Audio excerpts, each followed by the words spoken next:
안녕하세요, 구독자 여러분. 서브 디자인 센터의 오해섭입니다. 네, 오늘 이렇게 준비한 케이스는 21번 전치부 싱글 케이스 한번 준비해 보았습니다. 저번 영상에서 말씀드린 것처럼 지부 이어서 이번 전치부 디자인하는 거 과정 같이 보시도록 하겠습니다. 설명을 간단하게 하면서 케이스 디자인하는 거 보여드리도록 하겠습니다. 저도 이제 주로 임플란트 케이스를 디자인하다 보니까 자이언츠 케이스가 이렇게 샘플을 하는 경우가 좀 드문데, 이렇게 마침 또 21번 케이스가 이렇게 있어서 영상을 또 남기게 되었습니다. 전치부 같은 경우에 또 병원마다 요구하시는 게 좀 달라가지고, 일단 영상에서 제가 이제 기본적인 디자인 방식에 대해서 얘기를 해드릴 예정이고요. 실제로 디자인하시는 건 스타일 따라 좀 많이 다르실 거예요. 그래서 보시면서 이런 식으로도 디자인할 수 있다는 정도의 느낌으로 준비를 해보았습니다. 마진을 보실 때는 늘 칼라로 이렇게 보시면 좋은데, 마침 이 케이스는 이렇게 프랩 전 형태가 좀 남아 있어서 보시면서 이 마진을 보실 수도 있을 것 같아요. 참고를 하실 수 있습니다. 정확하진 않더라도 어느 정도 참고가 가능하기 때문에, 보면서 너무 밑도 끝도 없는 마진을 잡진 않을 수 있어서, 컬러로 이렇게 마진이 명확하게 보이는 느낌이 없으면 컬러로 전환하면서 보셔도 괜찮습니다. 생각보다 잘 맞더라고요. 이렇게 끝부분이 약간 이렇게 처리가 잘 안 보이는 경우가 있어서, 이런 식으로 색깔을 보면서 마진 영역을 잡아주시면 좋을 것 같습니다.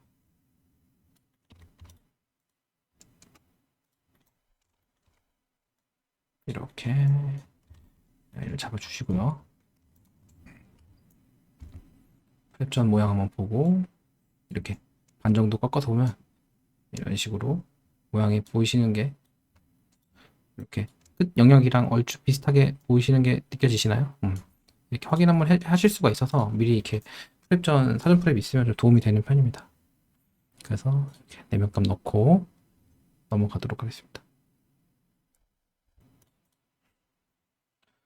보시면 이제 방법이 몇 가지가 있는데요. 이제 가장 기본적으로 할 수 있는 거는 이렇게 라이브러리를 배치해서 디자인하는 방법이 가장 기본적인 방법이겠죠.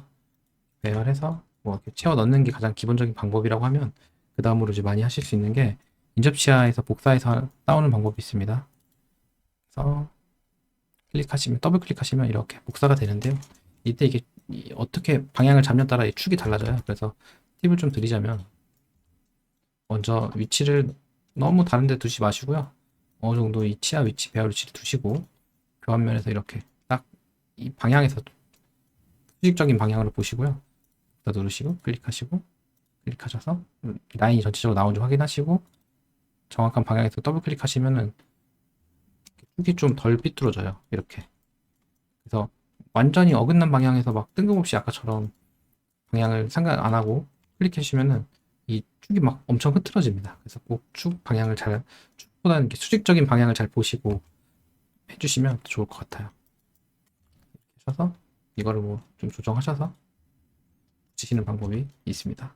이거 보면 이제 근원식 폭이 달라서, 사실 이거 복사했을 때 장점은 이런 모양을 똑같이 비슷하게 따올 수 있다는 게 장점이긴 한데, 이 폭이 다른 경우에는 이게 크게 사용하기가 좀 복잡할 때가 있더라고요. 이렇게 해놓고서는 다시 모핑을 이용해서 이렇게 부분적으로 조절하고 하다 보면 모양이 결국에 깨지는 경우가 많아가지고, 저는 일단 기본적으로는 새로 하는 걸 선호하는 편이긴 한데, 그 다음에 또 하실 수 있는 건 이렇게 복사할 때 추가 스캔을 모핑하는 방법이 있습니다. 추가 스캔 모핑할 때는 이때도 마찬가지로 얼추 비슷하게는 위치를 시켜주시고요. 비슷하게 위치를 시켜주고, 추가 스캔 모핑 누르시고, 이렇게 색이 들어올 거예요. 색이 들어오면 클릭하시면 모양이 이렇게 이런 식으로 비슷하게 붙어집니다. 그래서 두 가지 방법이 있습니다. 이렇게 프랩하기 전에 모양을 따는 방법이 있고요. 인접치에 동명치아를 이제 가지고 오는 방법이 있습니다. 이런 식으로 해서 디자인을 복사하실 수는 있어요. 그래서 프랩 전 치아를 남겼다가 갖고 왔을 때 뭐 임시 치아를 빨리 해야 되는 경우에 이런 식으로 임시 치아를 빠르게 디자인하실 수가 있어요. 디자인을 잘 하시든 못 하시든 이렇게 프랩 전 치아 모양을 따는 건 아주 쉽게 하실 수 있기 때문에 큰 문제가 되지 않으실 거예요. 대신 이제 새롭게 모양을 만들어야 되는 경우에는 결국에 이렇게 라이브러리 배치해서 사용하시는 거를 저는 좀 추천하는 편입니다. 그래서 보실 때 먼저 교환면에서 보시고 순축에서 보시고 해서 배열하는 순서는 어느 시야를 하던 간에 다 동일하게 작업을 하고요. 저는 전치부 할 때는 이렇게 간단한 케이스는 그냥 정면에서 보고 정면 뷰에서 격자 띄워서 격자 상태에서 뷰 저장해주고 여기서 이 정도 작업을 해줘서 좀 다른 모양을 보다 가더라도 처음에 기준 잡은 모양을 와서 잘 잡고 있는지 확인을 하면서 잡는 편이고요. 이렇게 만약에 브릿지인 경우에는 이쪽에 있는 2D 오버레이를 켜서 이렇게 오버레이 켜고 확장해서 여기 한번 1차 저장 돌려서 겉면에서 가이드라인 켜고 가이드라인 기준에서 가이드라인 기준을 뭘 잡냐, 여기 위에 있는 거랑 앞에 잡은 십자가 형태와 여기서 거의 이렇게 평행되도록 잡아주고요. 거기서 절취유도 구개봉합선 그리고 화학의 설소대 근처 위치에 평행하는 위치를 잡아서 이런 식으로 잡아줍니다. 정면 돌아면 삐뚤어진 부분이 있으면 약간 돌려서 이렇게 잡아줘서 저장 눌러주시면 이렇게 3차원으로 뷰를 저장할 수 있고, 돌리다가 잘못해 클릭하시면 다시 돌아와요. 한 번 더 잠가주시면 이 뷰를 계속 가져갈 수 있고요. 이렇게 시야를 저장해서 장점은 이걸 껐다 키더라도 이 2D 오버레이로 잡아놓은 거는 그대로 유지가 된다는 거. 그래서 풀마우스 같은 거를 기준 잡아놓으셨는데 껐다 켰으면 그냥 단순히 시야 저장했을 때는 다 날아가는데 이 2D 오버레이 이용하시면 컴퓨터 꺼졌다든가 중간에 튕기더라도 오버레이 저장된 건 그대로 남아 있습니다. 이건 버전별로 또 오버레이는 다 있기 때문에 제가 기억하기로는 아마 14버전부터는 오버레이는 계속 있었던 걸로 기억하는데 베이직 동굴에는 이게 활성화가 안 됩니다.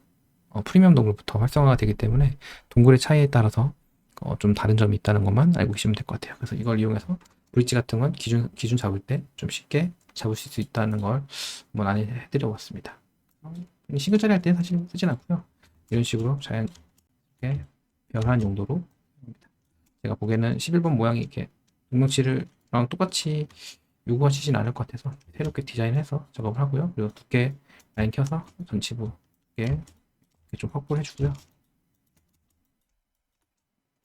마진 라인 붙일 땐 간단한 연결 클릭하셔서 붙여주세요. 전치부 같이 모양이 특히 많이 찌그러지면 안 되는 경우에 이렇게 간단한 연결을 통해서 붙여주고 있습니다. 붙이고 나선 마진 쪽 먼저 한번 가볍게 이렇게 정리를 해주시고, 텍은 매번 하는 것처럼 0으로 자르고 원하는 수치로 부분만 채워주고, 반대쪽도 0으로 자르고 원하는 부분만 원하는 수치로 인접면 언더컷 기준으로 채워주는 거 잊지 마시고요. 그리고 한 번 더 좀 찌그러진 부위가 있으면 살짝만 5마이크론을 아주 살짝 다듬어 준다는 느낌으로 넣어주시면 이렇게 디자인하고, 두께 체크해서 얇은 부위가 있으면 얇은 부위 조금 주위 볼륨감이랑 같이 잡아서 넣어주십니다.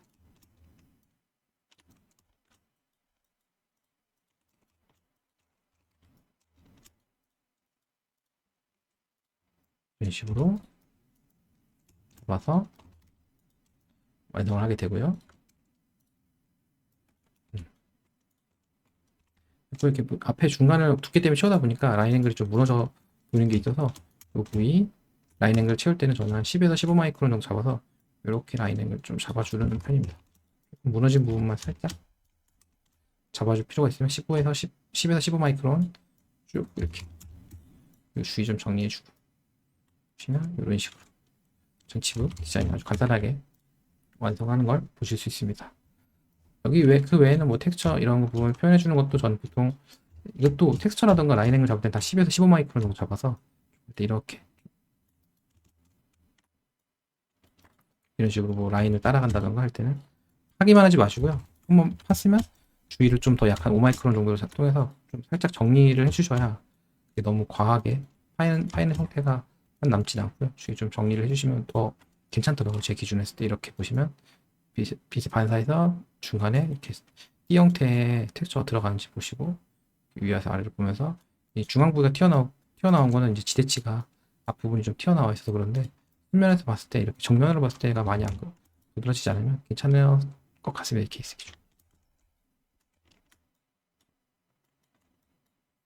그래서 10에서 15마이크론을 한번 하고 나서는 이제 다시 위에 5마이크론을 살짝 이렇게 덮어주면은 너무 진하거나 과하게 됐던 애들 좀 덮어지니까 그런 식으로 텍스처를 좀 이렇게 재현했다가 좀 살짝 덮어주고 이런 식으로 해주시면 더 좋을 것 같아요. 실제로 지르코니아 나오더라도 가공이 이렇게 정확하게 되지 않으면 한 번 더 텍스처 주실 거고 텍스처 주신 후에 뭐 이제 글레이징 다시 덮었을 때 그 두께감 때문에 좀 다르게 표현되는 경우가 있어서 조금 과해도 괜찮았던 것 같아요. 그래서 디자인하실 때는 이렇게 후 작업 같은 거 좀 고려하셔서 어떤 부분을 좀 과하게 넣으셔도 조금 괜찮다는 거 생각하시고 넣어주셔도 괜찮을 것 같습니다. 근데 가공해서 100% 똑같이 가공되지 않는 게 좀 있어서 특히 브릿지 가면은 패스 때문에 가공이 좀 다르게 되는 거 염두해 두시고 작업하시면 될 것 같습니다. 네. 이번 디자인은 특별히 전치보다 보니까 기능을 쓸 게 많이 없어서 또 이 케이스 자체가 기능을 뭘 써서 뭔가를 보여드리기 좀 애매했던 싱글 케이스라서 다음에 또 다른 케이스 준비할 때 특히 한 3번 케이스 13번이나 23번 같은 가이드라인 잡아주는 키포인트 케이스가 있을 때 한 번 더 교합기 다루는 거 보여드리면서 기능을 한번 활용해 보도록 하겠습니다. 네, 이번 영상은 여기까지 진행하도록 하겠습니다. 시청해 주셔서 감사합니다.